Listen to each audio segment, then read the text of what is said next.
Her worst fear was realized when the Duke caught her undressing, his gaze locked onto her scar, the very thing she'd hidden for years. But what followed wasn't discussed. It was understanding, and it would change her life forever. Hey, lovely. If you're enjoying this historic romantic tale, I'd be so grateful for a like or a subscribe. It helps me bring you more stories of love, longing, and history. And if you're up for it, tell me in the comments where you're watching from. I read every note, and it always brings a smile to my face. Chapter 1. The Woman in the Shadows. Lady Evelina Westbrook had perfected the art of invisibility. At 28, she understood precisely where to stand in any ballroom to ensure she would be overlooked near architectural features that drew the eye upward, in the spaces between conversation clusters where gazes naturally slid past, always positioned so that her back remained toward a wall. Tonight, she had claimed her territory beside a marble pillar wreathed in winter greenery, close enough to the festivities to appear engaged, far enough to remain peripheral, forgettable. The Duke of Ashbourne's grand estate blazed with candlelight on this cold December evening in 1852. Crystal chandeliers cast dancing shadows across silk gowns and tailored evening coats. The ballroom hummed with aristocratic chatter, punctuated by bursts of laughter that never quite reached genuine warmth.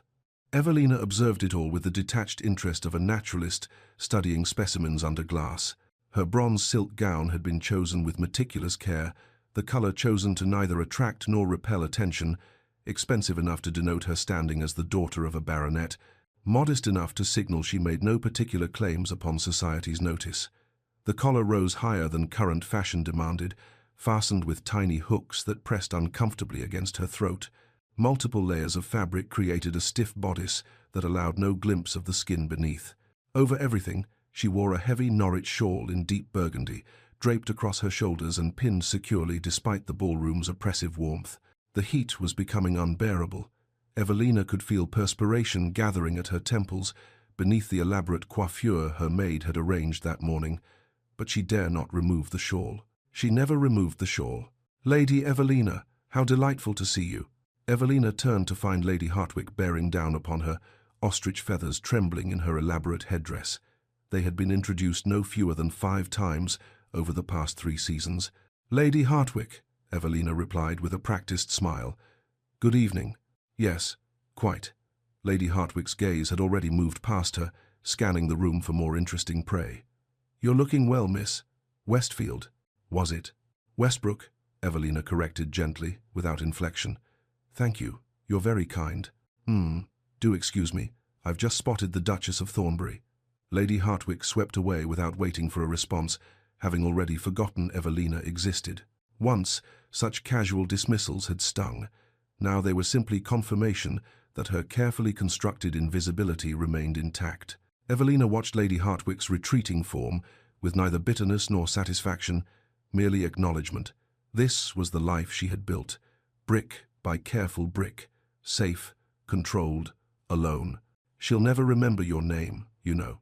Evelina glanced to her left, where Mrs. Dorothea Finch stood with a glass of lemonade in each hand. At 62, Mrs. Finch possessed the sharp eyes of a hunting hawk and the practical wisdom of a woman who had survived 6 decades of society's peculiar cruelties. She had served as Evelina's companion for the past 7 years, ever since her position as governess to the Ashford children had concluded. In that time, she had become something far more valuable than a chaperone. She had become the closest thing to family Evelina possessed. "I prefer it that way," Evelina said, accepting one of the glasses, though she had no intention of drinking. The cool crystal against her gloved palm provided an anchor, something to hold. Mrs. Finch's expression softened with understanding, but also with a thread of concern that Evelina had learned to recognize. "My dear, you're perspiring. This shawl in such heat—" "I'm perfectly comfortable," Evelina lied. "You're suffering." Mrs. Finch's tone remained gentle, but firm. "There's a difference between protecting yourself and punishing yourself." Before Evelina could formulate a response, her attention snagged on the fireplace at the far end of the ballroom. The flames leaped and twisted, throwing orange light across the polished floor. For a moment, just a fragment of a second, she wasn't standing in the Duke of Ashbourne's ballroom at all. Sarah's voice, screaming her name. "Miss Evelina, run!" The nursery ablaze, flames consuming the curtains, racing across the wooden floor with terrifying speed. 9-year-old Evelina, frozen in terror, clutching her doll. Sarah's arms around her, pulling her toward the door. The terrible cracking sound. The beam falling from the ceiling, massive and burning, catching Sarah across the back. Sarah's body covering hers, protecting her even as the fire found them both. The smell of burning fabric, burning hair, burning skin. The weight of the beam across Evelina's left shoulder and back, impossibly heavy, impossibly hot. Pain beyond anything she could have imagined. Her own screaming. Then darkness. Evelina blinked, forcing herself back to the present. Her breathing had quickened, her grip on the glass tight enough to make her fingers ache. Mrs. Finch's hand appeared on her arm, steadying without drawing attention. "Breathe, my dear," Mrs. Finch murmured. "You're here. You're safe." The memories were never complete.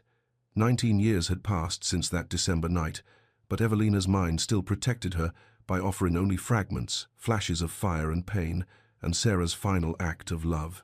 Sarah, who had died shielding her. Sarah, whose sacrifice had left Evelina alive but marked forever. The aftermath had been, in some ways, worse than the fire itself. 3 months of recovery. The surgeon's pronouncements delivered to her parents while she lay in her sickbed. The scarring would be permanent, extensive across her left shoulder blade, upper back, and shoulder. Rippled tissue, pink and raised, that would fade somewhat with time but never disappear. She remembered her mother's face when the bandages were finally removed. The tears. The way her mother had looked at her, really looked at her, and then turned away. Those tears had not been relief at Evelina's survival. They had been mourning for the daughter she had lost, the daughter who might have made a good marriage, who might have been beautiful, who might have had value. Her father had said nothing at all. His silence had been its own verdict. At 15, Evelina had been standing in the hallway outside her mother's sitting room, about to enter, when she heard her mother's voice through the partially open door. "We cannot expect anyone to overlook such a disfigurement, Margaret. We've resigned ourselves to it. Evelina will remain with us, of course. We'll ensure she's comfortable. But as for marriage..." Her mother's sigh had been heavy with acceptance. "We've put aside those hopes." Evelina had quietly retreated down the hallway, her mother's words settling into her bones like truth. And perhaps they were. Perhaps it was better to accept reality than to harbor impossible dreams. So she had built a different life. She read voraciously philosophy, history, poetry, sciences. She involved herself in charitable work, visiting the sick, organizing clothing drives for the poor. She perfected the art of being present without being seen, of moving through society without disturbing its surface. It wasn't happiness, precisely, but it was safety. It was a life she could control. The ballroom's heat pressed against her like a physical weight. Evelina's vision swam slightly at the edges, her high collar constricting her breathing. She needed air, she needed space. She needed to escape this crush of bodies and noise and performative gaiety. Her gaze swept the room once more, cataloguing exits and opportunities. That was when she saw him. The Duke of Ashbourne stood among a cluster of gentlemen near the French doors leading to the terrace. Tall, perhaps 6 feet or more, with dark hair silvering slightly at the temples, a strong jaw, and an expression of profound detachment. He was, Evelina estimated, 37, or perhaps 38, handsome in the way of classical sculpture, perfect features that somehow conveyed no warmth. He was nodding at something Lord Pembridge was saying, but his eyes held no real engagement. Evelina recognized that expression. She had perfected its mirror image, the appearance of participation while remaining fundamentally absent. He was performing the role of host, of duke, of eligible bachelor, but the man beneath the performance was somewhere else entirely. Their eyes met across the crowded ballroom. The duke's gaze was startling in its intensity, dark eyes that seemed to actually see, rather than simply look. For a moment, Evelina felt utterly exposed, as though those eyes could penetrate the layers of bronze silk and Norwich wool and perceive the secret she carried beneath. Her breath caught, her heart stuttered in her chest. She looked away quickly, heat flooding her face that had nothing to do with the oppressive warmth of the ballroom. "Evelina?" Mrs. Finch's voice carried concern. "You've gone quite pale." "I need a moment," Evelina managed. "The heat." "Of course." Mrs. Finch's hand squeezed her arm gently. "The drawing room, perhaps. I noticed it earlier, just past the main staircase. It appeared blessedly empty." Evelina nodded, not trusting her voice. She could still feel the Duke's gaze on her, though she refused to look in his direction again. Her skin prickled with awareness, with the uncomfortable sensation of being noticed after years of deliberate obscurity. "I'll only be a few minutes," she told Mrs. Finch. "Take your time, my dear. I'll be here when you're ready to return." Evelina moved through the crowd with the practiced efficiency of someone accustomed to navigating without being noticed. She kept close to the walls, her expression pleasantly neutral, her pace unhurried despite her desperation for solitude. Past the main staircase with its garland-draped banister, down a quieter corridor where the sounds of the ball became muffled and distant. The drawing-room door was partially ajar, warm light spilling into the hallway. Evelina paused at the threshold, listening. No voices, no footsteps. Blessed silence. She slipped inside and closed the door behind her with a soft click that felt like a declaration of freedom. The room was smaller than the grand ballroom, but infinitely more welcoming. A fire burned in the hearth, casting dancing shadows across burgundy wallpaper and comfortable furniture. 2 lamps provided gentle illumination. The air here was warm but not oppressive, scented with wood smoke and the faint fragrance of winter roses arranged on a side table. Evelina moved toward the fire as though drawn by invisible strings. The heat beckoned with its promise of relief, of a different kind of warmth than the suffocating press of bodies in the ballroom. She could breathe here. She could exist without performance, without the constant vigilance required to maintain her invisibility. Her hands rose to the clasp at her collar, her fingers already working the tiny hooks free. The release of pressure against her throat felt like absolution. She drew in a deep breath, then another, feeling the blessed coolness of air against skin that had been confined for hours. The shawl would have to come next. Just for a moment, just long enough to cool down, to remember what it felt like to exist without armor. Evelina's fingers found the pin securing the Norwich shawl to her bodice. She hesitated, old habits warring with desperate need. But she was alone. The door was closed. No one would enter. No one would see. She unfastened the pin and let the heavy shawl slide from her shoulders. Chapter 2. The Moment of Exposure. The shawl pooled on the floor at Evelina's feet like a discarded skin. For a moment, she simply stood there, feeling the cool air against her throat and shoulders, the blessed relief of being unburdened. The fire crackled softly in the hearth, its warmth gentler here, less oppressive than the suffocating heat of the ballroom. Through the closed door, the strains of a waltz filtered faintly, muffled and distant another world entirely.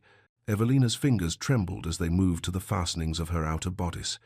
This was madness, surely.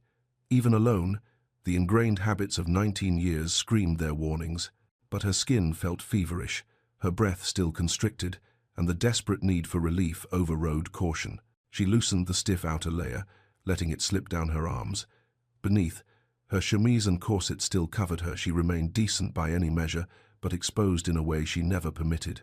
The scarred tissue across her left shoulder blade and upper back, usually pressed beneath layers of fabric, now met the air. Even through the thin linen of her chemise, she could feel the difference. The firelight caught the rippled texture of the scarring, visible through the delicate fabric. Raised, uneven skin that had been pink and angry for years after the fire, now faded to a pale pink-white against her complexion, but still unmistakably present. The scar stretched from her left shoulder blade across her upper back, and shoulder roughly the size and shape of the burning beam that had pinned her all those years ago. Evelina lifted her hands to her elaborately pinned hair, extracting pins until the dark mass tumbled loose around her shoulders. She gathered it in both hands and lifted it off her neck, tilting her head back and closing her eyes. The relief was exquisite. The simple act of existing without armor, without the constant vigilance of concealment. This is the woman no one sees, she thought. This body I carry in secret, this truth I've hidden for 19 years. For just this moment, she could stop pretending the scar didn't exist. She could acknowledge the permanent alteration of her flesh, the way her body told a story she'd never been permitted to speak aloud. In this quiet room, with only firelight as witness, she could simply be Evelina Westbrook, scarred and surviving, without apology or explanation. The door opened with barely a whisper of sound. Evelina, lost in her moment of stolen freedom, didn't hear it immediately, didn't register the change in the room's atmosphere, the presence of another person, until, a sharp intake of breath, her eyes flew open. She whirled around, her hair falling from her hands, her heart lurching violently in her chest. The Duke of Ashbourne stood in the doorway, frozen mid-step. His dark eyes were fixed on her, or rather, on what he could see of her exposed back before she turned. On the scarring that firelight had illuminated so clearly. Time stopped. Evelina's mind went blank with horror. Her hands scrambled uselessly, trying to pull her loosened bodice back into place, trying to cover what had already been seen. Her breath came in short, panicked gasps. This couldn't be happening. This was her nightmare made manifest, discovered, exposed, seen. "Forgive me, Lady Evelina." The Duke's voice was low, carefully controlled. "I noticed you were unwell as you left the ballroom. I wanted to ensure—" He stopped. His gaze hadn't moved from her face, but she could see him processing what he'd witnessed, recalibrating his words, his approach. His expression was unreadable, not the disgust she'd expected, not the pity she'd feared, but something else entirely, something that looked almost like arrested recognition. "I should leave," he said finally. But he didn't move toward the door. He stood there, tall and still, watching her with those penetrating dark eyes that had unsettled her in the ballroom. Evelina wanted to speak, to demand he leave, to apologize for the impropriety of being discovered in such a state. But her throat had closed around any possible words. She could only stand there, trembling, waiting for the inevitable, the awkward politeness, the careful retreat, the pretense that he hadn't seen what he'd so clearly seen. Instead, Alexander Hawke spoke quietly. "How long have you carried that alone?" The question unmanned her completely. Not what happened, not, "I'm so sorry," but recognition of the weight itself, of the burden of concealment that she'd borne in silence for 19 years. The burden no one had ever acknowledged because no one had ever known. Tears pressed hot against her eyes. Her hands clutched the loosened fabric of her bodice, but she found she couldn't look away from him, couldn't break the strange, unsettling connection of his gaze. Her voice broke. She tried again. "I can't. You need not answer." Alexander took a slow step into the room, his movements careful, deliberate, the approach of someone trying not to startle a wounded creature. "Forgive my presumption." He crossed to where her shawl lay pooled on the floor. Bending, he retrieved it with a gentleness that seemed incongruous with his size and evident strength. He approached her slowly, maintaining a respectful distance, and held out the shawl. "May I?" Evelina nodded, not trusting her voice. Alexander draped the heavy Norwich wool over her shoulders with exquisite care, never once touching her skin. He stepped back immediately, restoring the space between them. "I know something of bearing wounds in silence, Lady Evelina." His voice carried a weight of understanding that reached past her defenses. "Though mine leave no visible mark, they are no less present. The isolation of it, the carrying of pain that cannot be shared or spoken, I recognize that burden when I see it." Evelina stared at him, her mind struggling to reconcile this gentle understanding with the cold, detached Duke she'd observed in the ballroom. This man before her spoke with the authority of someone who had lived with his own private grief. The weight of isolation was evident in his tone, in the shadows behind his eyes. "I failed to protect someone once," Alexander continued, his gaze distant for a moment, fixed on something Evelina couldn't see. "Someone I loved dearly. I know what it is to carry that failure written in memory, if not on skin, to move through the world performing normalcy while bearing the weight of what was lost." The vulnerability in his admission shocked her. This man, this Duke, this stranger, was offering her something profound. The recognition that pain took many forms, that her visible scar and his invisible wounds were perhaps not so different. "It was 19 years ago," Evelina managed, her voice barely above a whisper. "I should be past it by now." "Should?" Alexander's expression softened, something almost like warmth touching his features. "Who decreed the timeline for healing from trauma?" "Survival leaves marks, Lady Evelina. Time doesn't erase them. We only learn to carry them differently. You've carried yours with remarkable grace." The gentleness in his voice nearly broke her. In 19 years, no one had ever acknowledged her strength. They had seen only defect, disfigurement, damage. They had never once considered that surviving the fire, rebuilding a life in its aftermath, moving through society's cruelties with dignity, that these things might require extraordinary courage. "If you would trust me with your story someday, I would be honored," Alexander said. His voice remained low, careful. "But you owe me nothing, least of all your pain for my curiosity. I intruded upon your privacy. The fault is entirely mine." Evelina pulled the shawl tighter around her shoulders, feeling the familiar weight of her armor settling back into place. But something had shifted. This man had seen her secret, and he hadn't recoiled, hadn't offered empty platitudes, hadn't treated her as something broken and pitiable. He had seen her, and somehow his seeing hadn't destroyed her. The realization was too much, too overwhelming, too threatening to the careful walls she'd built around herself for nearly 2 decades. "I must," Evelina's voice shook. "Excuse me, Your Grace. I should return to Mrs. Finch." She moved toward the door, skirting around him, keeping distance between them. Her hands still trembled, her breath still came too quickly. But she had to escape this room, this moment, this man who had looked at her scars and seen something other than ruin. "Lady Evelina," she paused at the door, not turning back. "I will not speak of what I saw tonight," Alexander said. "You have my word. Your secret remains yours alone." Evelina nodded once, sharply, and fled. She hurried down the corridor, her footsteps quick and uneven, her vision blurred with unshed tears. Behind her, she left the drawing room, the fire, and the Duke of Ashbourne standing in the golden light. What she didn't see was Alexander bending to retrieve something from the floor, a ribbon that had fallen from her hair when she'd whirled around. He held it carefully, studying the simple silk as though it contained answers to questions he hadn't yet learned to ask. For the first time in years, perhaps since his sister Elizabeth had died, he felt something pierce through the numb performance of duty that had become his life. He felt curiosity, interest, a desire to understand the woman who bore her wounds with such quiet dignity, who had built walls around herself so high that even her own pain remained hidden. He felt, quite simply, something other than emptiness. Alexander tucked the ribbon carefully into his waistcoat pocket and stood alone in the drawing room, listening to the distant music of the ball, thinking about scars both visible and invisible, and wondering what had just begun. Chapter 3. The Unexpected Pursuit. Evelina had not slept. She had lain awake through the small hours, staring at the ceiling of her modest bedroom, replaying the mortification of the previous evening in excruciating detail. The Duke's face when he'd seen her exposed back, the way the firelight had illuminated every ripple of scarred tissue, the impossible gentleness in his voice when he'd asked how long she'd carried her burden alone. By the time pale winter sunlight crept through her curtains, she felt hollowed out, brittle as old paper. Mrs. Finch arrived with the tea tray at 9:30, her sharp eyes missing nothing as she set it on the table beside Evelina's chair. Evelina had already dressed another high-necked gown, this one in dove grey, and arranged herself in the small sitting room with a book she had no hope of reading. "You look dreadful, my dear," Mrs. Finch said with characteristic bluntness, pouring tea into delicate porcelain cups.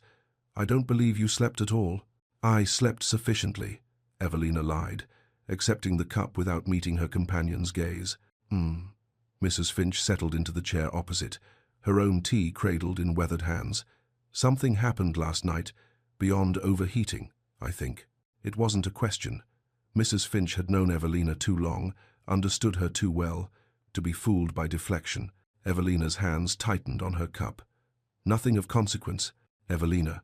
The gentle firmness in Mrs. Finch's voice, the tone that had comforted her through 7 years of companionship, nearly undid her.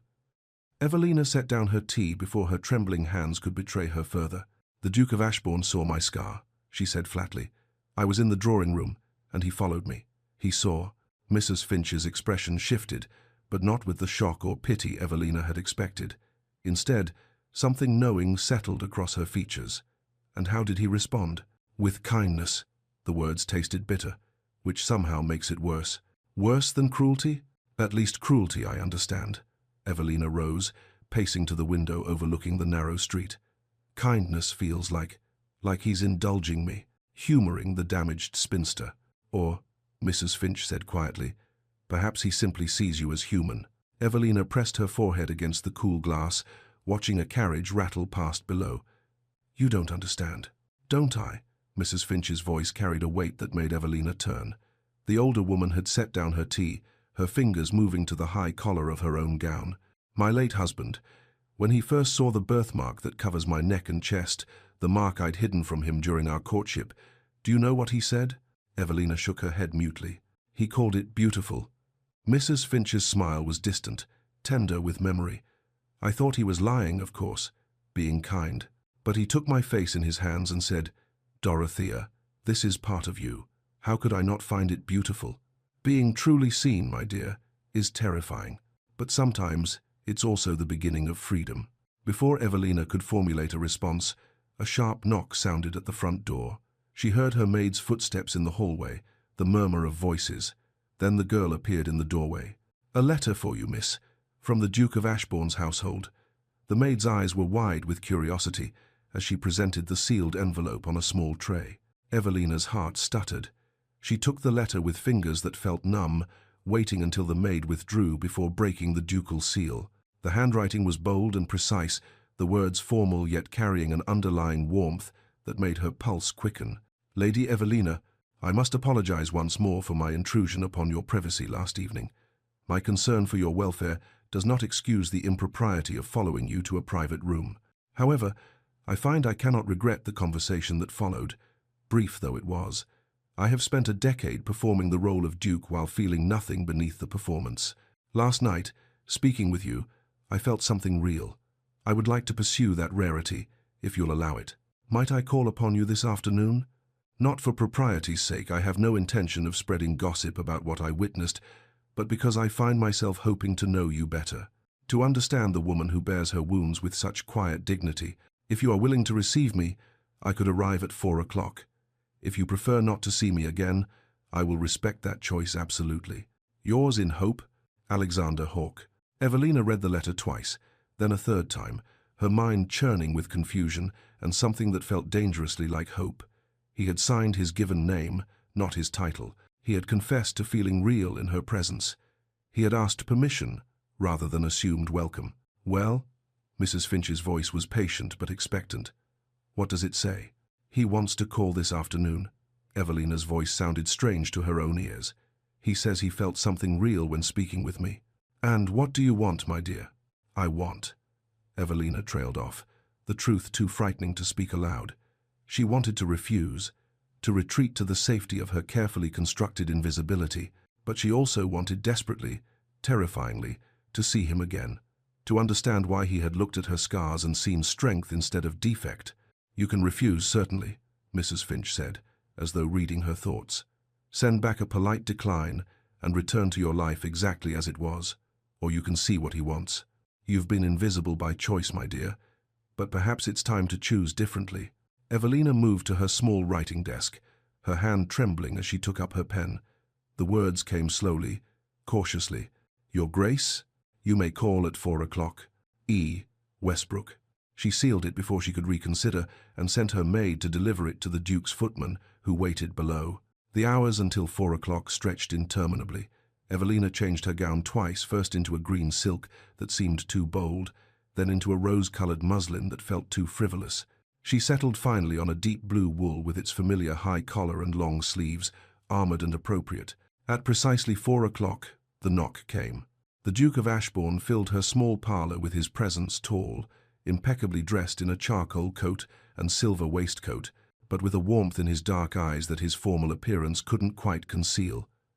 The room, already modest, seemed to shrink around him. "Lady Evelina," he bowed, "thank you for receiving me." "Your Grace." Evelina's curtsy felt stiff, awkward. "Please, sit." They arranged themselves in facing chairs, the silence stretching uncomfortably. Evelina's hands twisted in her lap. Alexander's posture was formal, but his gaze remained steady, patient. "I won't pretend I didn't see what I saw, Lady Evelina," he said finally, his directness startling. "I find that pretense helps no one, but I want you to know that what I saw doesn't diminish you in my eyes. If anything, the strength required to move through society as you do, carrying that burden of concealment, speaks to remarkable courage." Evelina's defenses rose like walls. "It's not courage, Your Grace. It's necessity. Society doesn't reward disfigurement with admiration. No, it doesn't." His expression remained gentle but unflinching.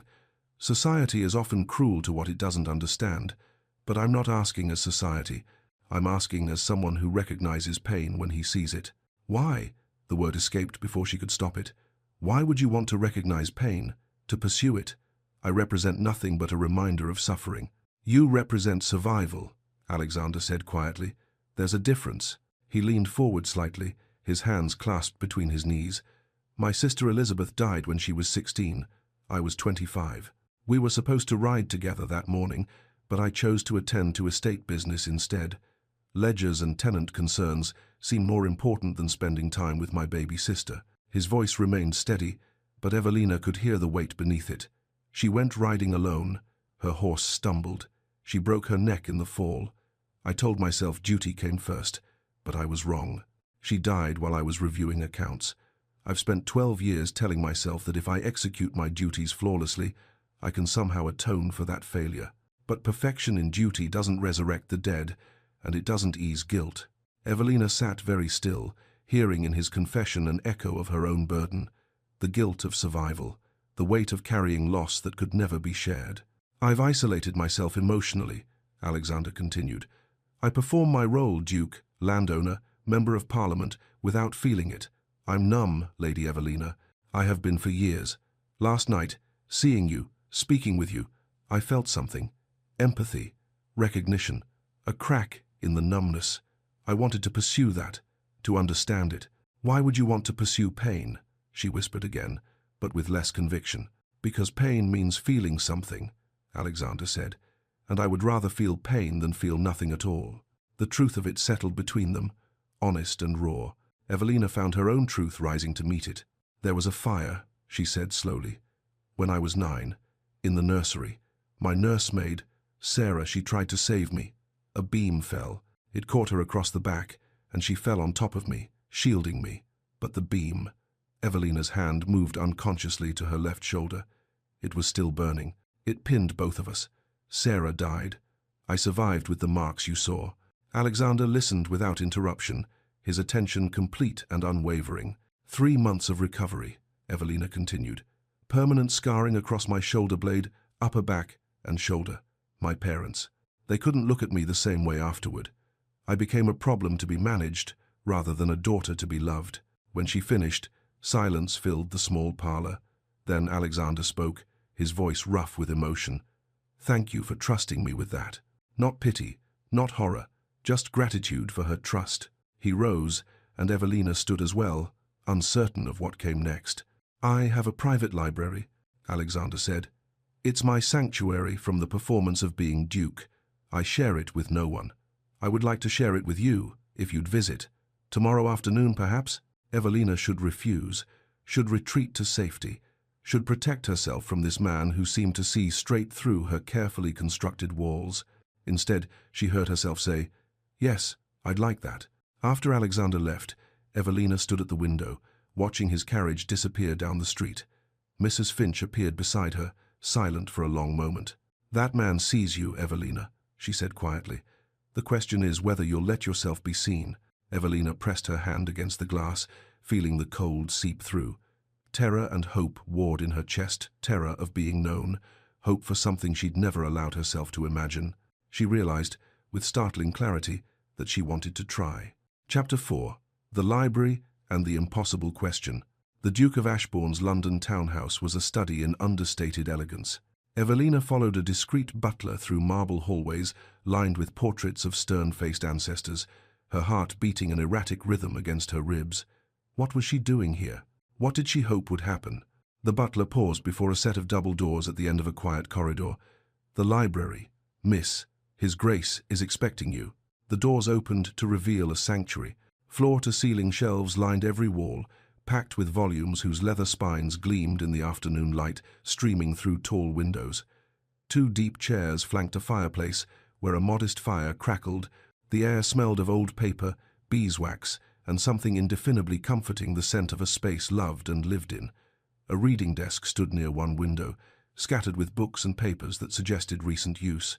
Alexander rose from one of the chairs, and Evelina was struck again by how different he seemed here, less the formal Duke, more simply a man in his own space. Lady Evelina. His smile was genuine, reaching his eyes. Thank you for coming. Your Grace. She stepped inside, and the butler closed the doors softly behind her, leaving them properly alone, or as alone as propriety allowed, with servants nearby. No one else comes here, Alexander said, following her gaze as she took in the magnificent room. Not even the servants, unless I specifically request. It's the only place I can simply be Alexander, not the Duke. The vulnerability in that admission touched her. She moved to the nearest shelf, trailing her fingers along the spines. You have Marcus Aurelius and Plato, Seneca. You know them? Alexander's surprise was evident. I've had considerable time for reading, Evelina said, pulling out a volume of the Meditations. When one is largely alone, books become one's closest companions. Alexander's expression shifted recognition, perhaps sympathy. Then, we have that in common as well. They settled into the chairs by the fire, and what began as polite conversation about literature deepened into genuine discourse. Evelina found herself arguing philosophy with an ease she'd never experienced before. Alexander didn't merely listen, he engaged, challenged, delighted in her counter-arguments. You have power over your mind, not outside events, Alexander quoted, leaning forward with animation. Aurelius believed we could choose our responses regardless of circumstance. That's where true strength lies. But some outside events leave permanent marks, Evelina countered, her hand unconsciously moving to her shoulder. The Stoics didn't account for trauma that reshapes you.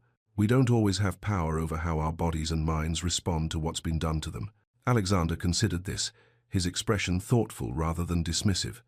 So, you believe the Stoics were wrong? I believe they were incomplete. Evelina felt herself warming to the argument, forgetting her usual guardedness.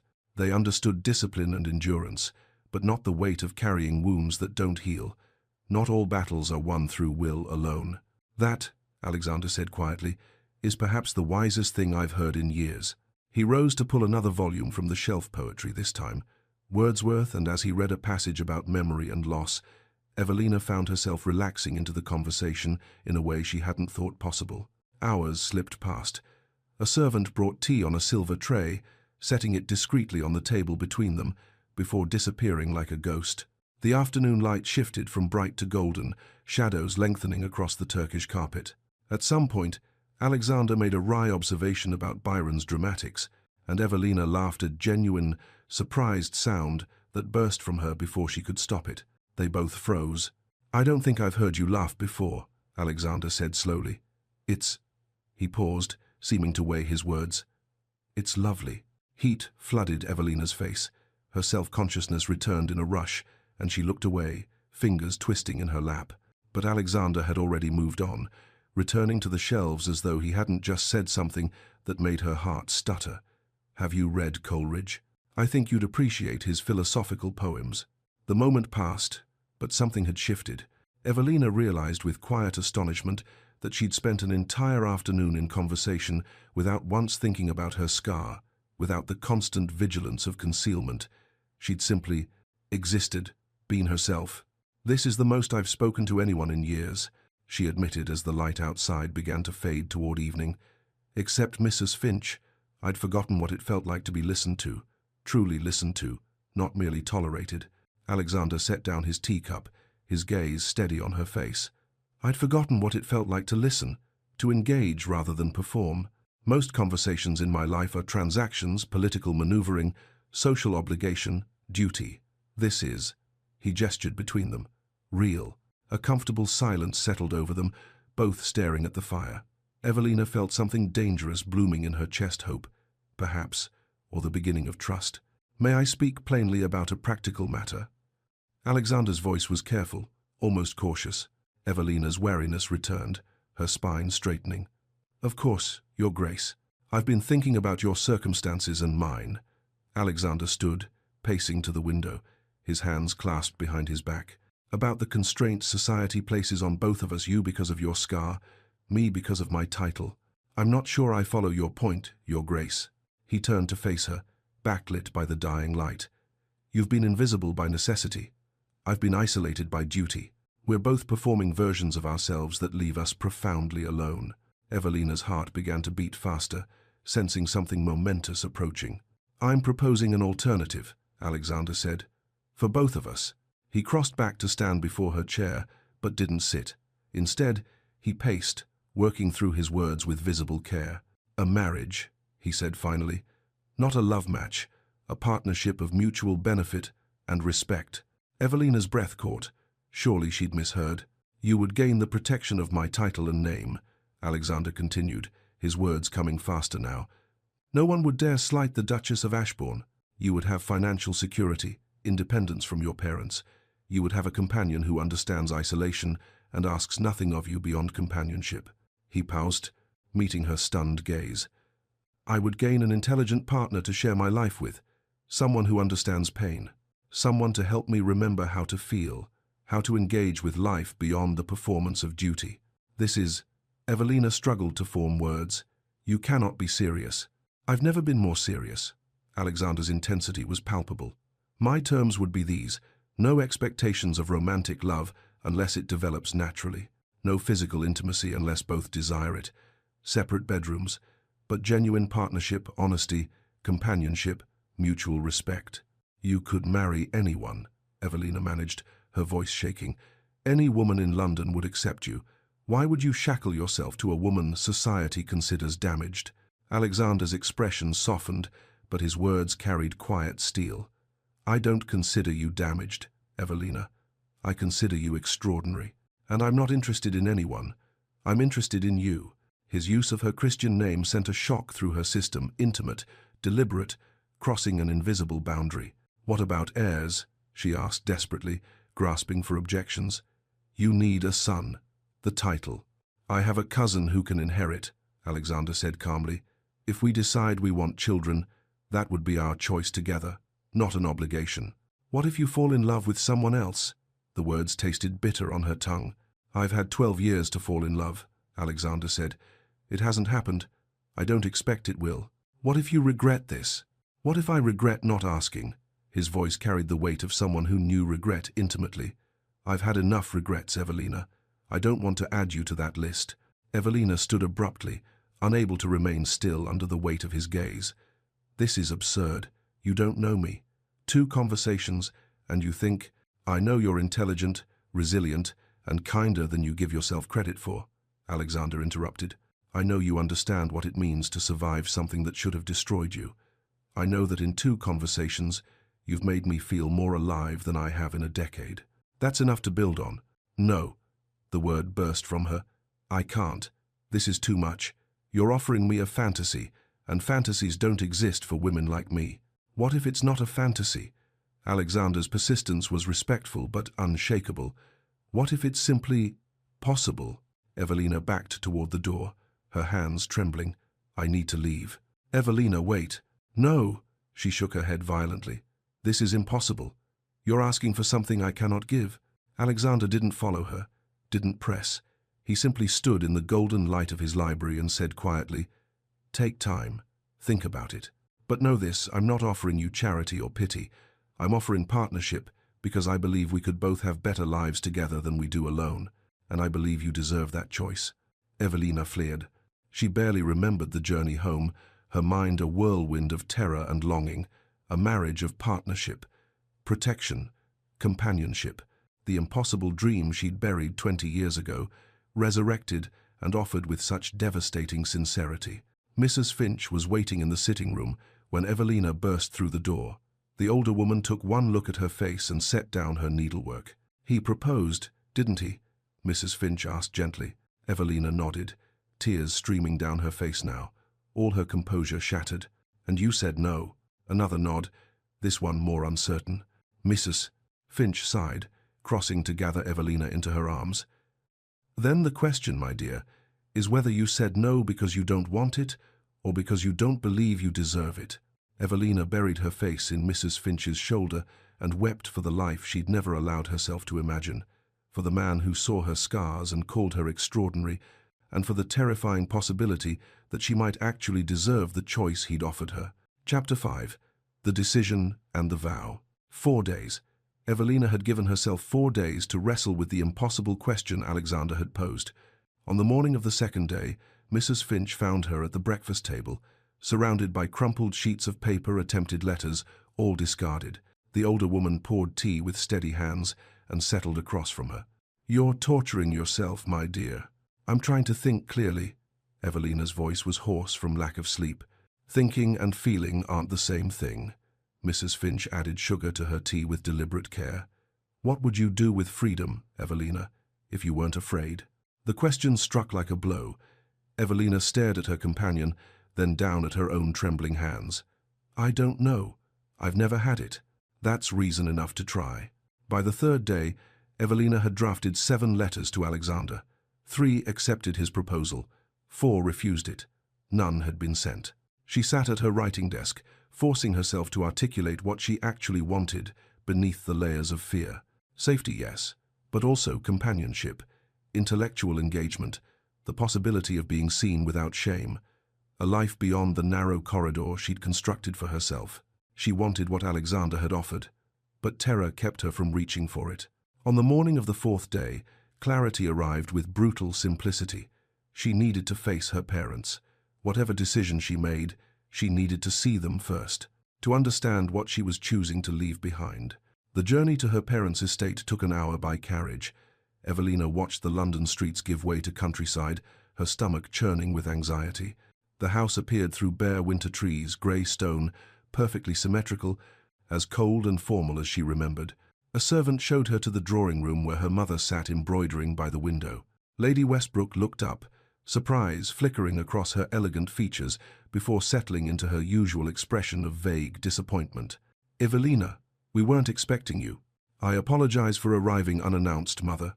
Evelina remained standing, her hands clasped before her. "I have something to discuss with you and Father." "Your father is in his study. I'll have him summoned." Lady Westbrook set aside her embroidery with precise movements. "What is this about?" "I've received a marriage proposal." Her mother's expression shifted shock, then something that looked almost like pity. "Evelina, if someone has made you promises, who is it? Someone elderly? Or perhaps someone in financial distress?" The assumption stung, though Evelina had expected it. "The Duke of Ashbourne." The colour drained from her mother's face. "The Duke? But why would he—" She stopped herself, but the implication hung in the air between them, heavy and cruel. Evelina's father entered then, summoned by a servant. Baron Westbrook was a tall man who had passed his height to his daughter, but none of his warmth. He had little warmth to spare. "What's this about Ashbourne?" he asked without preamble. "He's proposed marriage to Evelina." Lady Westbrook's voice carried disbelief. "To our Evelina." "Has he?" Her father's gaze swept over Evelina with the assessing eye of someone evaluating property.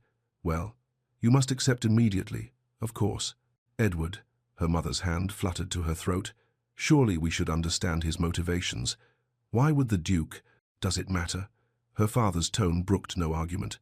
"You'll never receive another offer, Evelina. Your mother and I had resigned ourselves to supporting you indefinitely.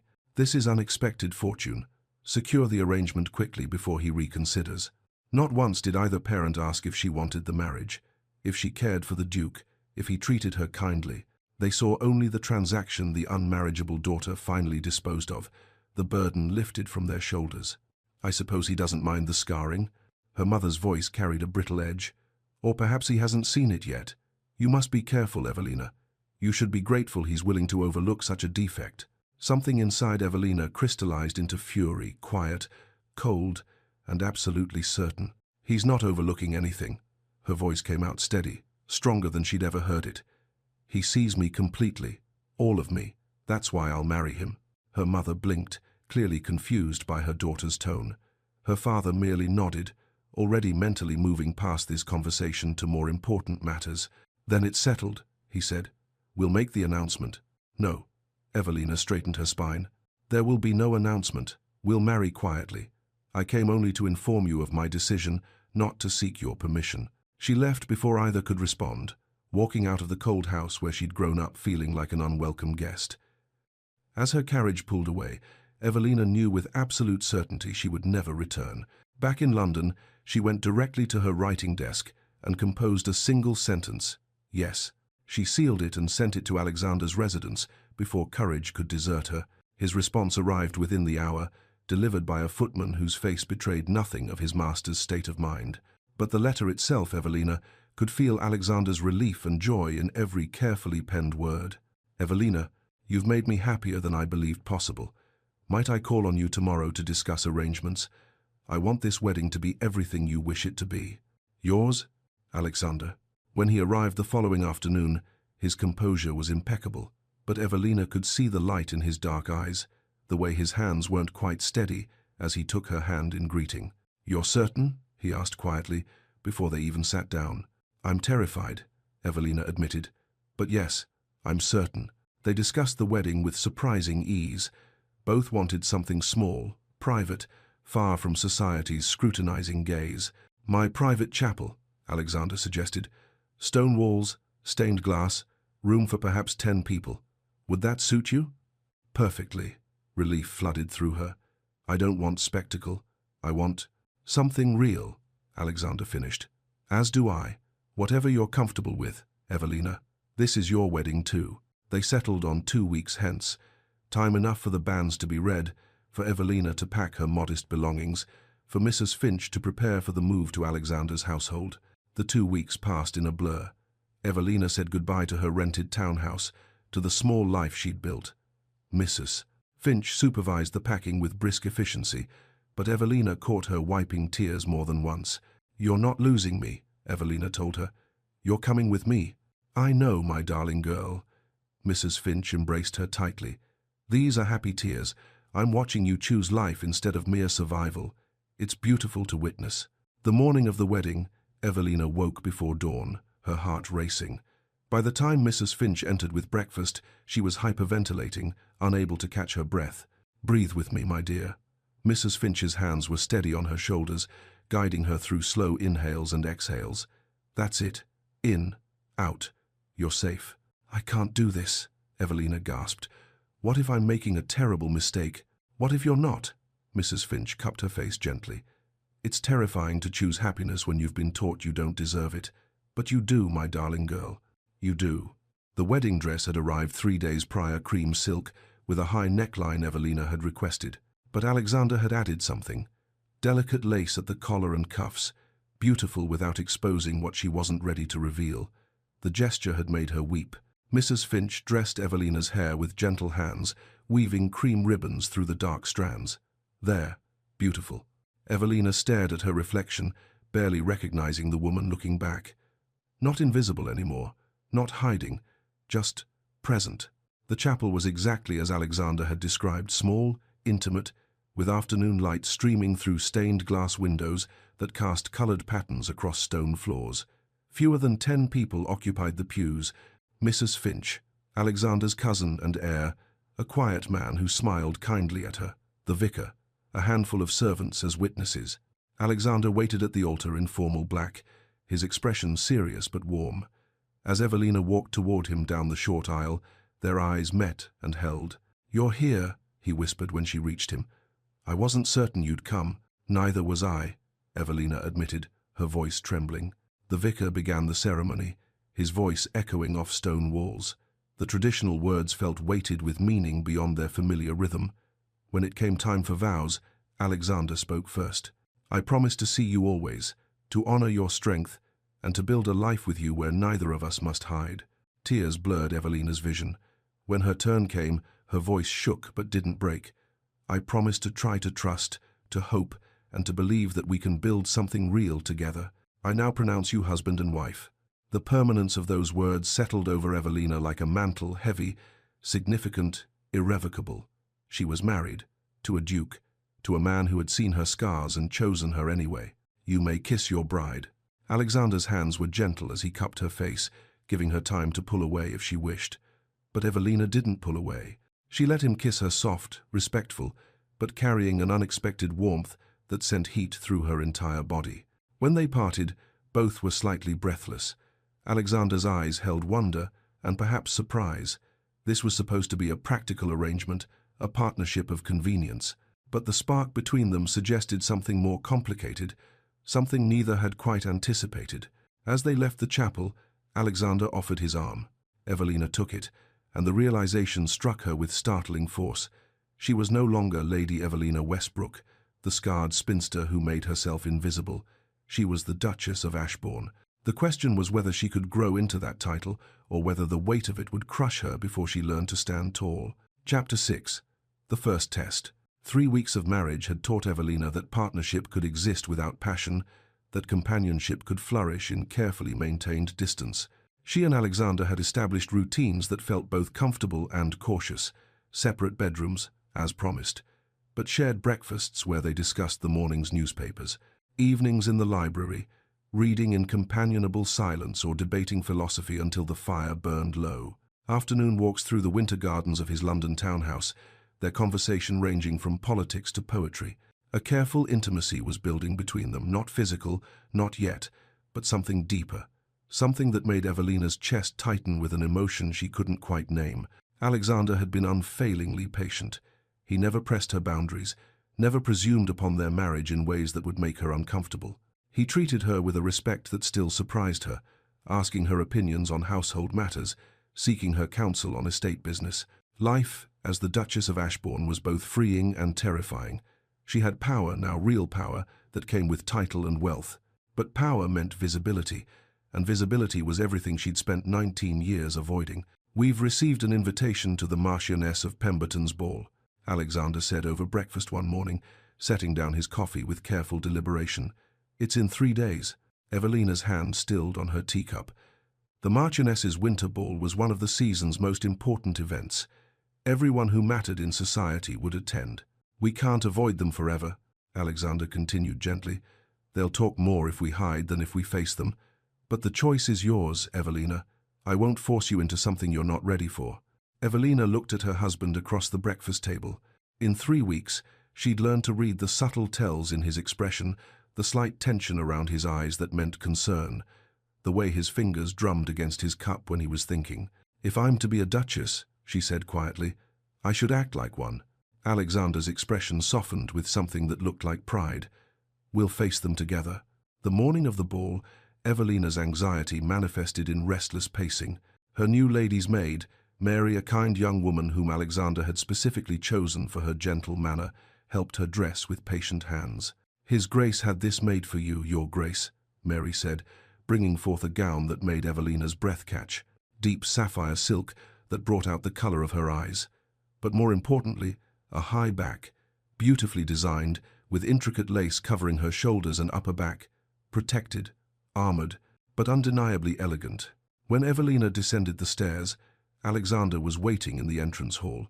He looked up, and the arrested expression on his face made her flush. "You're beautiful, Evelina." The compliment felt like a physical touch. Evelina's instinctive deflection rose automatically. "You don't need to say that." Alexander crossed to her, taking her gloved hand. "I don't say things I don't mean. You are beautiful. I hope someday you'll believe me." The carriage ride to the Marchioness's residence was silent. Evelina's hands twisted in her lap, despite her best efforts at composure. Alexander's presence beside her was steady, grounding. Their arrival caused an immediate stir. Heads turned. Conversations paused mid-sentence. The whispers began like rustling leaves, quiet but pervasive, impossible to ignore. "Is that the new Duchess? I heard the wedding was quite sudden. She must have some hidden fortune we don't know about. Or perhaps he needed a convenient wife who wouldn't expect too much." The speculation swirled around them. Evelina kept her expression serene, her spine straight, but she could feel the weight of hundreds of eyes assessing, judging, finding her wanting. Alexander's hand settled at the small of her back, a gesture of support, of claiming. "You're doing beautifully," he murmured. The evening progressed with agonizing slowness. Evelina exchanged pleasantries with people whose names she barely remembered, whose false smiles barely concealed their curiosity. The cruelty was subtler than she'd expected, wrapped in polite phrases and concerned questions. When she excused herself to the ladies' retiring room, she hoped for a moment's respite. Instead, she walked into a viper's nest. Lady Thornbury stood at the center of a group of women, her elaborate coiffure trembling with ostrich feathers as she turned toward Evelina. The sharp-tongued matron's smile was all teeth and no warmth. "Lady, forgive me, Your Grace." The title dripped with false sweetness. "How wonderful to see you risen to such heights. We had all quite given up on you marrying. The Duke must be very charitable." A younger woman beside her, Lady Blackwood, whom Evelina vaguely recognized as one of the season's reigning beauties, laughed delicately. "Or very desperate. I confess myself surprised by the match." Evelina's practiced composure held, but internally she felt herself bleeding. Years of invisibility had not prepared her for this, for being seen and found lacking in such a public, deliberate way. "I suppose some men prefer wives who won't complicate their lives with expectations," Lady Thornbury continued, examining her gloves with studied casualness. The implication was clear. Alexander had married her because she was undemanding, forgettable, grateful for any scrap of attention. Evelina met Lady Thornbury's gaze directly. "I suppose some women confuse cruelty with cleverness. If you'll excuse me." She left the retiring room with measured steps, refusing to flee despite the trembling in her hands. But she was shaken, the carefully constructed dignity threatening to crack. Back in the ballroom, she'd barely rejoined Alexander when Lady Thornbury approached them publicly.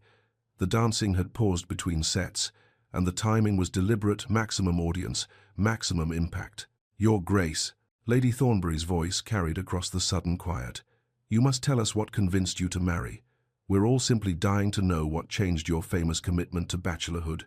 The crowd's attention focused on them like a spotlight. Evelina felt hundreds of eyes, felt the weight of their judgment, their speculation about what a scarred, unremarkable woman could possibly offer to secure a duke. Alexander's expression didn't change, but when he spoke, his voice carried the cutting precision of a blade finding its mark. "Lady Thornbury, I married Lady Evelina, Duchess of Ashbourne, because I found in her what I'd never found in a decade of society's most eligible women: genuine intelligence, remarkable strength, and the courage to survive what would have destroyed lesser people. She is my equal in every way, and I consider myself extraordinarily fortunate that she accepted my proposal." The ballroom fell utterly silent. Alexander wasn't finished. "Anyone who disrespects my wife disrespects me directly. I trust I make myself clear." Lady Thornbury's face flushed crimson. "Your Grace, I meant no offense." "Evelina," Alexander turned to her, his expression softening. "Would you dance with me?" He led her onto the floor as the orchestra began a waltz. Around them, the crowd slowly resumed their conversations, but Evelina could feel their eyes still watching, reassessing. As they moved through the steps, Evelina whispered, "You didn't have to do that." "Yes, I did." Alexander's voice was firm. "No one speaks to you that way, not while I'm standing beside you. They'll always wonder why you married me." Tears threatened despite her best efforts. "They'll always think I'm not good enough." "Let them wonder." Alexander's hand tightened on her waist. "I know why I married you. You know why I married you. Their opinions are irrelevant." The waltz became a turning point. As Alexander guided her through the turns, Evelina realized he'd meant every word of his vows. He truly saw her as his equal. He had just publicly claimed her, defended her, made clear to all of society that she was his choice, not his charity case, not his convenient arrangement, but his choice. The carriage ride home was silent until Evelina's composure finally shattered. Tears streamed down her face, and she couldn't stop them. "Evelina," Alexander's concern was immediate. "Did I overstep? I shouldn't have made such a scene. No one has ever defended me before." The words came out broken. "My parents were ashamed of me. They taught me to be invisible, to apologize for existing. And you claimed me in front of everyone." Alexander took her gloved hand in both of his. "I will always claim you, Evelina. You're mine, as I am yours. That's what marriage means." Something shifted in that moment. The careful distance they'd maintained, the practical arrangement they'd agreed to it, all felt suddenly insufficient for what was growing between them. That night, Evelina stood at her bedroom window, unable to sleep. Moonlight illuminated the winter gardens below, frost glittering on bare branches. She replayed the evening Alexander's defense, his public claiming of her, the way he'd looked at her when she'd descended the stairs. A soft knock sounded at her door. "Evelina?" Alexander's voice concerned. "I saw your light. Are you well?" She opened the door. Alexander stood in the hallway in his shirt sleeves and trousers, his cravat removed, looking more human than ducal. "I don't want to be alone tonight," Evelina said quietly. "Will you just stay? Just talk with me?" Alexander's expression softened. "Of course." He entered her private space for the first time, and they settled into chairs by her fireplace. They talked until dawn, crept through the windows about his sister Elizabeth, about Sarah the nursemaid, about the weight of carrying grief and the strange relief of sharing it. As the fire burned low and the sky lightened, Evelina realized that their marriage of convenience was becoming something neither had anticipated, something real, something deep, something that felt dangerously close to love. Chapter 7. The Unveiling of Hearts. The country estate in late January was a world transformed by snow. Evelina stood at the window of the morning room, watching white flakes drift past bare tree branches, blanketing the grounds in pristine silence. 6 weeks of marriage, and London felt like another lifetime. Here, at Alexander's country seat, they'd found a rhythm that felt almost like happiness. Morning rides through snow-dusted fields. Evelina had learned to ride with Alexander's patient teaching, discovering unexpected joy in the freedom of it. Afternoons in the library, debating everything from Enlightenment philosophy to agricultural reform. Evenings by the fire in the private sitting room that connected their separate bedrooms, talking until the logs burned to embers. Their arrangement remained unchanged, separate rooms, separate spaces, but the boundaries between them were blurring in ways neither had anticipated. Evelina could feel it in the way Alexander's gaze lingered on her when he thought she wasn't looking, in the careful distance he maintained, as though afraid of overstepping, in the tension that hummed between them like a plucked string, growing tighter with each passing day. She was falling in love with him, had perhaps already fallen. The realization terrified her. What Evelina didn't know, couldn't know, was that Alexander lay awake most nights in his bedroom, staring at the door that connected to hers, aching with the weight of everything he couldn't say. He'd fallen in love with his wife. It hadn't been part of the plan. He'd proposed a practical arrangement, a partnership of mutual benefit. He'd meant every word about respect and companionship. But he hadn't anticipated this, the way his heart lifted when she laughed, the pride he felt watching her grow into her role as Duchess, the fierce protectiveness that surged through him when anyone dared slight her. He was terrified of pressuring her. Their agreement had been clear: no expectations of love, no demands of intimacy. To confess his feelings now would be to change the terms she'd accepted. It would be unfair, manipulative. So Alexander kept his distance and loved her in silence, grateful for whatever pieces of herself she chose to share. That evening, they sat in their shared sitting room, a comfortable space with 2 chairs by the fire, bookshelves lining the walls, a small writing desk by the window. Snow continued to fall outside, muffling the world beyond these walls. "I've been thinking about something," Alexander said, setting down the book he'd been pretending to read. "A project that could give meaning to." He paused, gathering his thoughts. "My sister's death was meaningless. A random accident, a waste of a beautiful life. But perhaps I can create meaning from the guilt I carry." Evelina looked up from her own book, curiosity evident in her expression. "A sanctuary," Alexander continued, "for women who've suffered trauma, abuse, disfigurement, a place where they can heal, learn skills, rebuild their lives without judgment." He leaned forward, his intensity growing. "You've survived something that could have destroyed you. Together, we could help others who are suffering in silence." "I'm hardly qualified to help anyone," Evelina said immediately. "I've only just begun to help myself." "That's precisely why you're qualified." Alexander's gaze was steady on her face. "You understand what they're feeling. I can provide resources, funding, land, staff, but you can provide something far more valuable: understanding, hope that survival is possible." They discussed specifics for over an hour. A restored manor house on the estate grounds, staff trained to be gentle and patient, teaching women practical skills so they could eventually support themselves. A place of safety and dignity. Evelina's initial doubt slowly transformed into growing excitement. "Do you truly think I could do this?" "I don't think. I know." Alexander's voice carried absolute conviction. "You're the strongest person I've ever met, Evelina." The words hung between them, weighted with more than just the sanctuary project. The fire crackled. Snow whispered against the windows. "I need to tell you something," Alexander said quietly, "and I fear it may complicate our arrangement." Evelina's heart began to race. "What is it?" Alexander stood abruptly, pacing to the fire as though he couldn't remain still. "When I proposed our marriage, I meant every word about partnership and respect. I wasn't lying about my intentions, but I also wasn't prepared for—" He stopped, his hands clenched at his sides. "I wasn't prepared to fall in love with you." The word struck Evelina like a physical blow. She sat, frozen, unable to process what she'd just heard. "You don't have to say that," she managed. "Our arrangement." Alexander turned to face her, and the raw emotion in his expression stole her breath. "Damn our arrangement. I'm not saying this because I should. I'm saying it because it's true.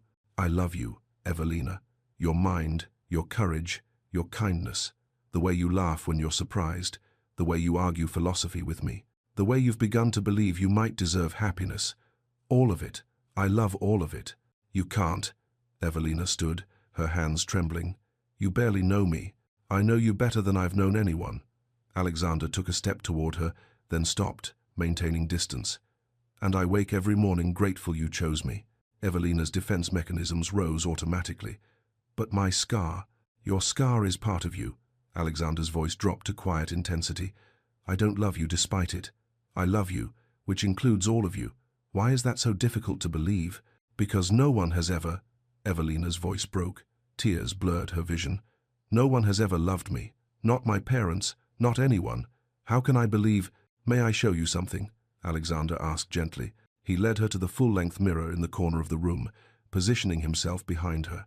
In the reflection, Evelina saw herself as she always did, the high-necked gown hiding her shame, the careful arrangement of her hair, the woman who'd learned to make herself forgettable. What do you see when you look at yourself? Alexander asked. Someone damaged. The words came out bitter. Someone who should be grateful for charity. I'll tell you what I see. Alexander's hand settled lightly on her shoulders, careful, respectful. I see a woman who survived fire as a child, who lost someone trying to protect her and carried that guilt, who endured years of her parents' coldness and society's cruelty, who taught herself to become invisible because it was safer. His voice softened. And who, despite all of that, remained kind. Who reads philosophy and argues with me about Plato?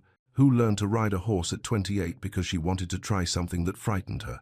Who is considering helping other women when she's barely begun to believe she deserves help herself? He met her eyes in the mirror.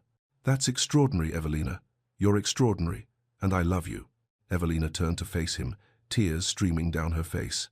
I'm afraid I don't know how to be loved. I don't know how to trust this. Then we'll learn together. Alexander cupped her face gently, his thumbs brushing away her tears. I don't need you to be certain. I just need you to be honest. Do you feel anything for me beyond respect? The truth rose in her throat, terrifying and liberating. I love you. I've been falling in love with you since that first night in the drawing room when you saw my scar and didn't flinch. But I'm terrified of believing in this. What if it's not real? What if you realize... Alexander kissed her, cutting off her fears with the gentleness of his lips. When he pulled back, his expression held wonder and joy and relief. Then believe in it anyway, he whispered. We'll be terrified together. Evelina made her decision. Will you help me? With what?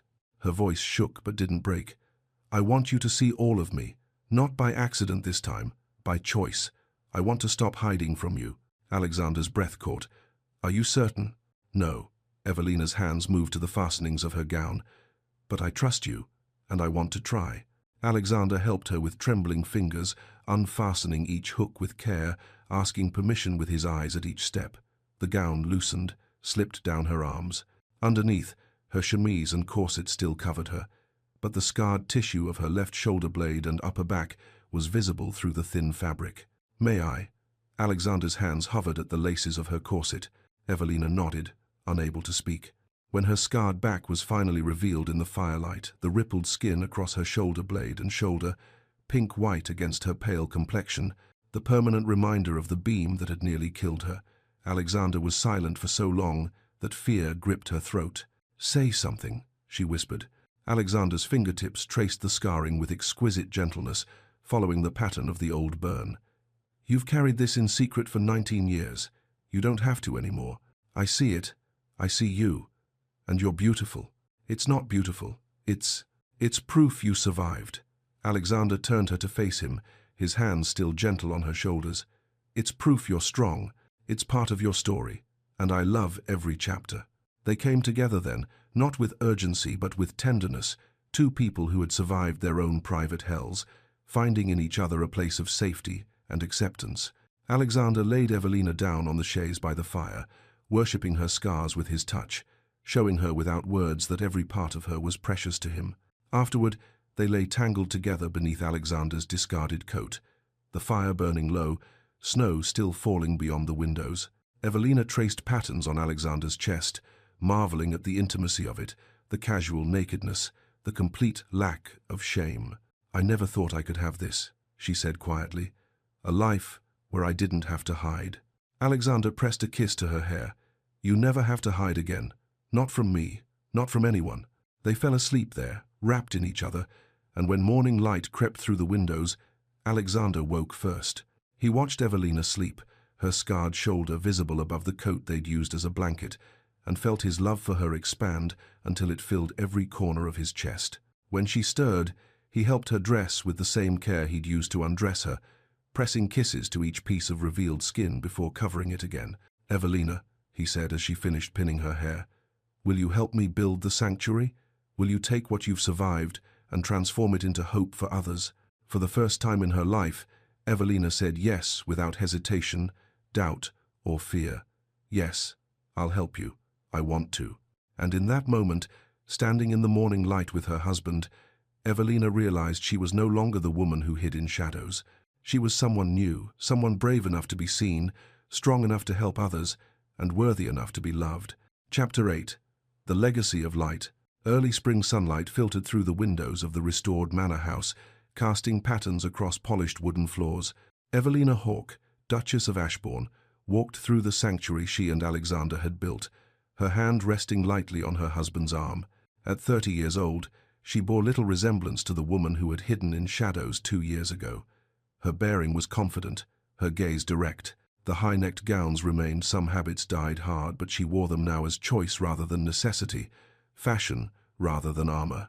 "The gardens are coming along beautifully," Alexander observed, gesturing toward the windows overlooking beds being prepared for spring planting.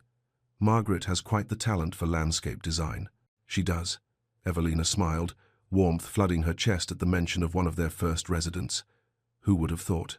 The sanctuary sprawled across 5 acres of the Ashbourne estate, a restored Georgian manor house with 12 bedrooms, private cottages for residents who preferred solitude, workrooms equipped for teaching various trades, and gardens that would soon bloom with spring flowers. 2 years of planning, building, hoping. Evelina's mind drifted back through the 18 months since that winter morning when she'd first said yes to Alexander's vision. Spring and summer of 1853 had been consumed with planning. Hiring Mrs. Finch as matron, her dear companion, had embraced the role with characteristic pragmatism and warmth, finding teachers skilled in sewing, bookkeeping, writing, engaging a physician who would visit weekly without judgment, furnishing the space to feel like a home rather than an institution.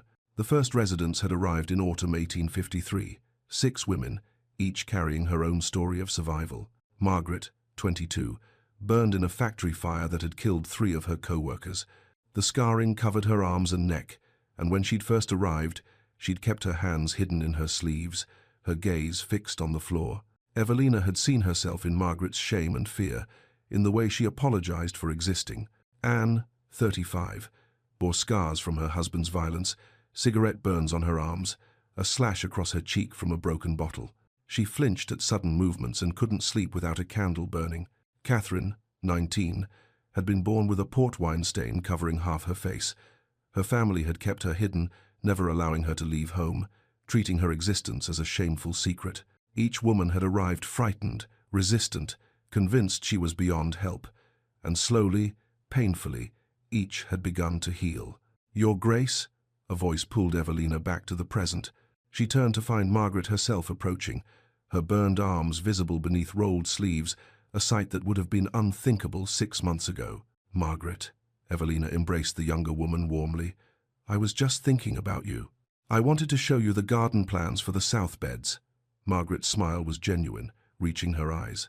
"I think we could do roses along the wall, and perhaps lavender in the herb garden." They discussed plantings for several minutes before Margaret said quietly, "May I tell you something, Your Grace?" "Of course. And please, when we're alone, call me Evelina." Margaret's eyes filled with tears. "When I first came here, I thought my life was over. I'd lost my job, my friends had stopped visiting, and I couldn't look at myself in a mirror without wanting to die. You showed me it was just beginning." Evelina took Margaret's scarred hands in her own. "You did the work, Margaret. I only provided the space." "No." Margaret shook her head firmly. "You provided hope. You showed us that someone with scars can have a full life, can be loved, can be happy. When I see you with the Duke, when I see how he looks at you, it makes me believe that maybe someday someone might look at me that way too." From across the room, Alexander watched this exchange, his expression soft with love and pride. When Evelina caught his eye, he smiled, and her heart expanded with the familiar warmth of being truly seen, truly known, truly loved. That evening, in their private sitting room, no longer a space between separate bedrooms but a shared sanctuary within their shared life, Evelina and Alexander discussed the future. "We've received inquiries from 3 other estates," Alexander said, reviewing correspondence. "Lord Pemberton wants to fund a similar sanctuary in Yorkshire. The Duchess of Somerset is interested in creating one for women in London." Evelina leaned forward, excitement building. "We could create a network. Women across England could have safe places to heal, places where they're treated with dignity." "Then let's do it." Alexander set down the letters, his gaze intense on her face. "You've proven the model works. Now we expand it. I'll handle the funding and political navigation. You continue what you do best, giving women hope." Their partnership had evolved into something seamless. Evelina managed the sanctuary's daily operations, met with residents, supervised the staff. Alexander leveraged his title and connections to secure funding, navigate legal complexities, and protect the sanctuary from society's judgment. "There's something else," Alexander said carefully. "The fundraising event next week. Are you still willing to speak?" Evelina's stomach clenched with familiar fear. To speak publicly about the sanctuary meant speaking publicly about her own story, about the scar she'd hidden for 20 years. "What if I can't do it?" she whispered. "What if I freeze?" Alexander crossed to her, taking her hands. "Then I'll be standing right beside you. But you won't freeze. You've come too far." Mrs. Finch appeared in the doorway, her timing impeccable as always. "You've helped 12 women find their voices, my dear. Now use your own." The day of the garden party dawned clear and bright. Carriages began arriving at noon, bringing influential nobles, potential donors, members of parliament, and several residents who had chosen to attend.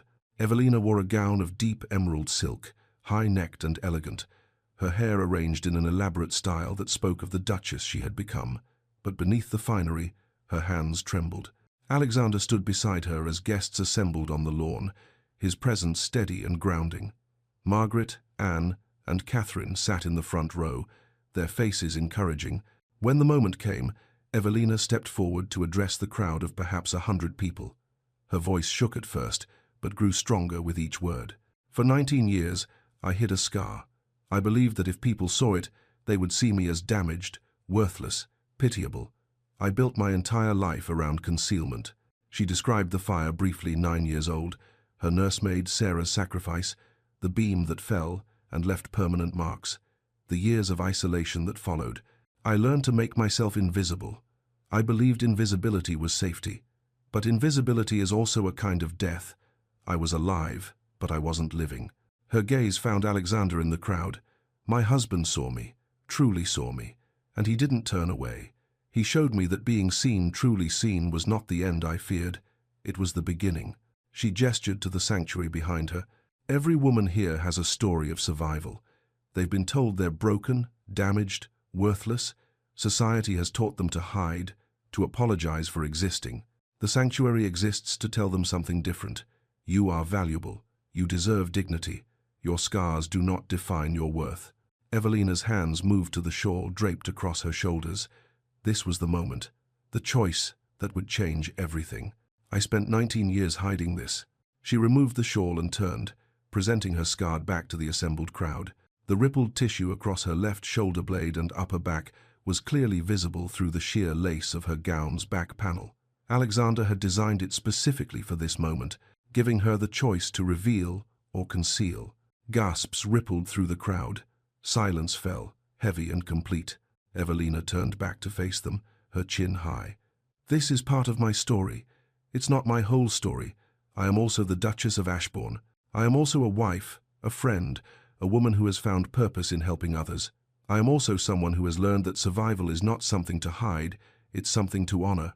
Tears streamed down several faces in the audience. Margaret was openly weeping. "The women at this sanctuary are learning what I learned, that we are more than what happened to us. We are what we choose to become. I ask you to support them in that becoming." The applause began slowly, then swelled. But more important than the applause were the donations pledged immediately afterward. Lord Pemberton committed £5,000. The Duchess of Somerset offered to fund staff salaries for a year.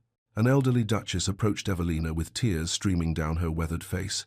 "I had a daughter who was burned as a child. She died when she was 15. She couldn't bear to live with the scarring. If something like your sanctuary had existed then." Her voice broke. "Thank you for this. I'll fund an entire building, in my daughter's name." Evelina embraced the woman. Feeling the weight of it, her pain transformed into purpose, her story become hope for others. The fire that had nearly destroyed her was now saving lives. That evening, after the last guests departed, Evelina and Alexander walked through the sanctuary gardens as the sun set, painting the sky in shades of gold and rose. "I told myself for years that the fire ruined my life," Evelina said softly. "But if it hadn't happened, I wouldn't have understood the women who come here. I wouldn't have been able to help them." "Pain can destroy us or transform us," Alexander said. "You chose transformation. We chose it. Together." Evelina leaned into his side, feeling his arm wrap around her waist. "I've been thinking about the future, expanding the network, and perhaps," she paused, gathering courage, "perhaps children of our own someday." Alexander stopped walking, turning to face her with wonder in his eyes.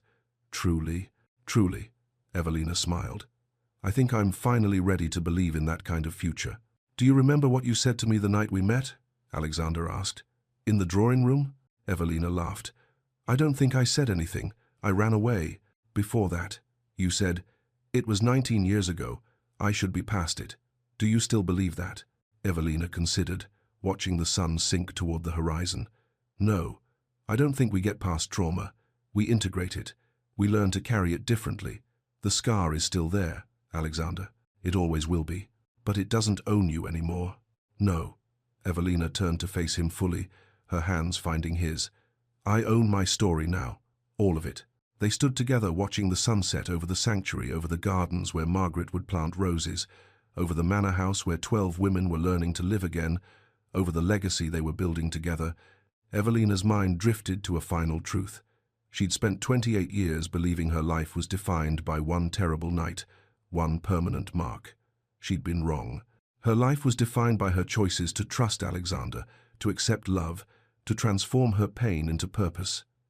The scar remained, it always would, but it was no longer her shame.